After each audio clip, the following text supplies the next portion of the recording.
Salut l'équipe et bienvenue dans cette actualité tech et IA de la semaine. Cette semaine, il n'y a pas eu 2 annonces ou 3 annonces, mais il y en a eu 7. Plus de ça, c'est des annonces de dingue. Imagine des robots humanoïdes capables de faire la vaisselle comme si c'était ta mère.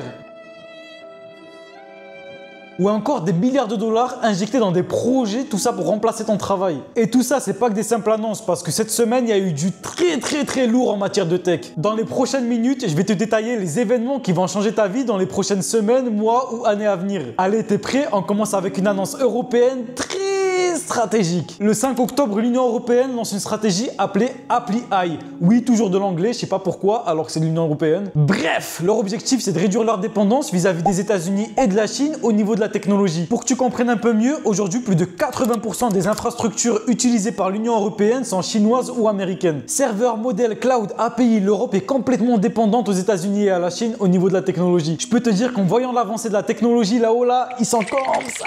Et une commissaire européenne qui a dit que l'IA est devenue une ressource stratégique comme le pétrole au XXe siècle. C'est que maintenant qu'ils s'en rendent compte. Bon, elle a pas tort, et du coup, leur objectif avec la stratégie Appli AI, elle vise 3 domaines prioritaires. D'abord, les services publics, avec la santé, la justice et l'administratif. Bon, l'administratif en France, je peux vous dire que ça peut faire économiser pas mal de sous. Elle vise aussi l'industrie lourde, énergie, transport et défense. Et le dernier domaine, c'est l'éducation et la recherche. L'idée, c'est de créer une IA made in Europe qui est régulée, qui domine le marché et qui est maîtrisée localement. C'est pas un peu trop tard pour ça? Allez, deuxième news les gars. Le 6 octobre, il y a un autre secteur qui connaît une révolution silencieuse, c'est la finance quantitative. Là, t'es en train de te dire, mais c'est quoi la finance quantitative? Attends, je vais t'expliquer juste après. WorldCoin, c'est une société qui fait des concours d'investissement universitaire. Dites-vous que sur leur dernier concours, il y a eu plus d'1 million d'utilisations de l'IA. Oui, 1 million, oui. Pour visualiser un peu, c'est comme si chaque habitant de Monaco pilotait un robot trader. Des IA qui analysent des marchés, qui passent des achats et qui optimisent des portefeuilles, tout ça sans aucun être humain. Et là, les mecs de WorldCoin, ils sont en train de se dire que c'est plus des traders qui sont en train de trader contre d'autres traders, c'est des agents IA qui sont en train de trader contre des autres agents IA. Ça commence à être du n'importe quoi. On rigole, mais les enjeux sont énormes. Si ces modèles deviennent trop puissants, la volatilité des marchés peut exploser. Et concrètement, ça veut dire quoi? C'est qu'un jour, tu peux te lever et ton or peut valoir 5 €. Le lendemain, tu te réveilles et ça vaut 50 €. On passe à la troisième news.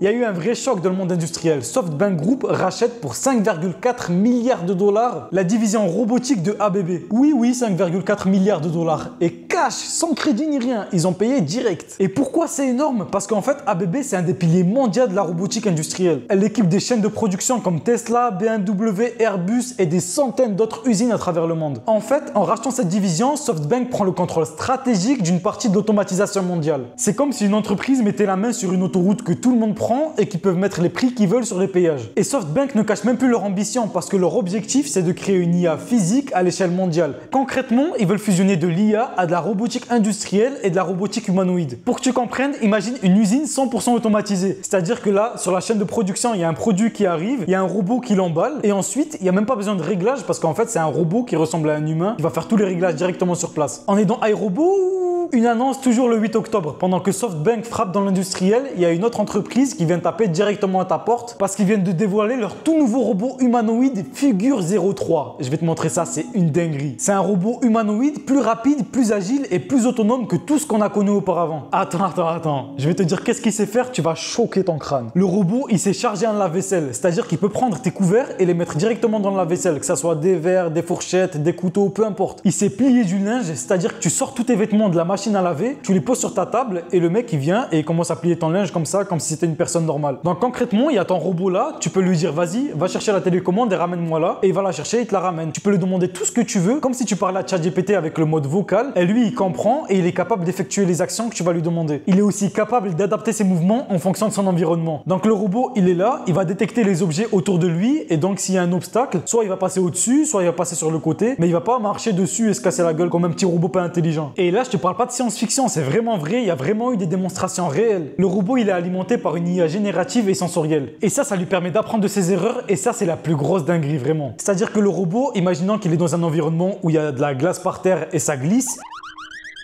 Il va marcher, il va se casser la gueule une fois, il va détecter l'environnement et ensuite il va marcher en fonction pour pas tomber sur la glace. On est vraiment en train de vivre le moment iPhone de la robotique humanoïde. Tu penses qu'il reste combien de temps avant que ton pote t'invite chez lui, que t'ouvres la porte et c'est un robot qui t'accueille? Et le 10 octobre alors, il s'est passé quoi? Le 10 octobre, c'est les Chinois qui rentrent dans la course. Agibot, l'un des plus gros fabricants de robots humanoïdes du pays, vient d'annoncer son entrée en bourse. Leur objectif, c'est de lever plusieurs centaines de millions de dollars pour nous offrir toujours plus de robots pour préparer nos cafés. La Chine veut à tout prix être le premier fournisseur mondial de robots à bas coût. C'est quoi, le Temu de la robotique humanoïde ou... Et l'histoire montre une chose, c'est quand la Chine décide de produire un truc, ils le produisent à très grande échelle. Et si Agibot réussit, on pourrait voir arriver sur le marché des robots humanoïdes à très bas coût. Parce que figure A, ils sont bien gentils avec leurs robots, mais s'ils les sortent à 60 ou 70 000 euros, personne ne va les acheter. Le 10 octobre, c'est les régulateurs financiers mondiaux qui tirent l'alarme. Eh oui, parce que l'adoption massive de l'IA dans la finance commence à inquiéter. De l'IA dans le trading, de l'IA dans le scoring et de l'IA dans la gestion d'actifs. Le Conseil de la stabilité financière appelle à une surveillance renforcée de l'IA. Parce qu'un bug ou une manipulation à grande échelle pourrait faire vaciller l'économie entière. Imagine une IA de trading qui fait une erreur à grande échelle. Et il y a des millions de personnes qui vont perdre leur emploi. Là, dit comme ça paraît irréaliste, mais vraiment, si c'est de l'IA qui gère un peu tout ça et qu'elle fait une seule erreur, ça y est, c'est fini. Il y a plein de gens qui vont perdre leur taf. Et le 11 octobre, alors, qu'est-ce qui s'est passé? Pendant que les ingénieurs sont en train de construire leur futur, les artistes sont en train de se battre pour leurs droits. Les grands studios hollywoodiens sont en conflit ouvert avec l'entreprise OpenAI suite à la sortie de leur nouveau modèle de génération vidéo, Sora 2. Mais pourquoi ils font tout ça? OpenAI, c'est une gentille entreprise qui va jamais prendre les données de quelqu'un d'autre. Ben en fait, tout le monde se demande avec quelles centaines de millions de gigas de données OpenAI a entraîné Sora 2. Et en fait, les studios hollywoodiens sont en train d'accuser OpenAI d'avoir utilisé toutes leurs données sans leur consentement. Eh oui, parce que c'est caché, mais je pense vraiment que toutes nos données sur les réseaux sont utilisées pour entraîner des IA. Même cette vidéo va sûrement être utilisée pour entraîner une IA. C'est pas pour rien que Meta a fait entrer une ligne en secret dans leur dernier contrat d'utilisation qui dit que si tu poses du contenu sur la plateforme, elle peut être utilisée pour entraîner des IA. Bon, on finit avec une dernière news un peu plus sympa. Il y a un groupe de chercheurs qui a dit que dans 10 ans, les IA mériteront des prix Nobel parce qu'en fait, ils font des découvertes que les humains ne pourraient pas faire et qui font des hypothèses à des chercheurs auxquelles ces mêmes chercheurs n'auraient même pas pensé. Notamment des hypothèses qui ont été formulées récemment par une IA sur de la physique quantique. Merci d'avoir écouté les news de cette semaine et on se retrouve dimanche prochain pour une autre actu de la semaine. N'hésite pas à t'abonner.